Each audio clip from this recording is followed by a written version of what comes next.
আমাদের কোন ক্রমেই এই তিস্তা প্রকল্প যাতে বাস্তবায়িত না হয় সেই জন্য তারা এই সমস্ত অজুহাত সৃষ্টি করছে। আমি ছোট্ট আরেকটা কথা বলতে চাই।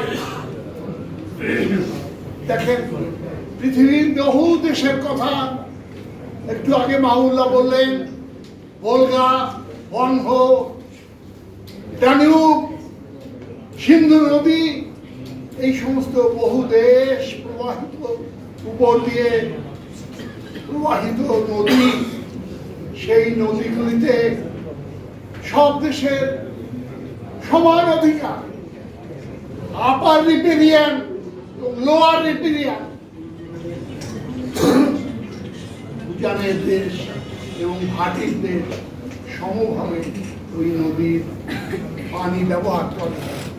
আজকে আমরা আমাদের এই ব্রহ্মপুত্রের পানি যদি আজকে চীন, আমি কয়েকদিন আগে একটা কাগজে দেখলাম, তারা এই ব্রহ্মপুত্রের পানি যদি তার উৎস মুখে যদি ডাইভার্ট করার চেষ্টা করে, অন্যদিকে প্রবাহিত করে নেওয়ার চেষ্টা করে, আমাদের কথা তো বাদই দিলাম, ভারত আপনাদের কি অবস্থা হবে? ব্রহ্মপুত্রের পানি যদি ভিন্ন খাতে প্রবাহিত হয় তাহলে ভারত শুকিয়ে যাবে।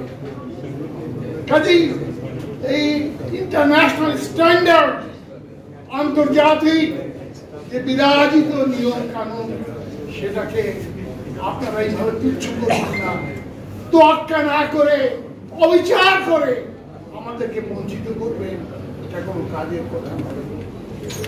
দেখেন, নির্লজ্জ বেহায়ার মতো তারা একটা কথা বলে, একদিকে তিস্তার পানি দেবে না, ফারাক্কার পানি দেবে না, অথচ এই যে কয়েকদিন আগে একটা পত্রিকায় দেখলাম ভারতের লোকসভা ইলেকশন হচ্ছে, এখন জানেন সবাই। এই লোকসভা ইলেকশনে আমাদের পার্শ্ববর্তী ভারতের যে রাজ্য পশ্চিমবঙ্গের মুখ্যমন্ত্রী শ্রী মমতা ব্যানার্জি কোন এক জনসভায় বললেন,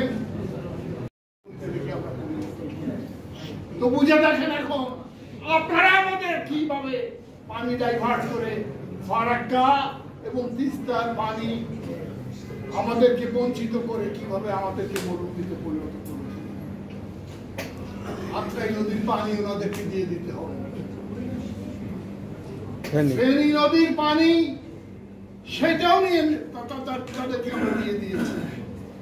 নিজের বেলায় আটিশুটি, পরের বেলায় চিমটি কাটি। আজকে ভারতে এই যে দ্বিমুখী আচরণ এবং নির্মম ভাবে পার্শ্ববর্তী দেশের প্রতি অবিচার, অবজ্ঞা, নিষ্ঠুর আচরণ, এর একমাত্র জবাব আমাদের দেশে একটি গণতান্ত্রিক সরকার প্রতিষ্ঠা করা। তাই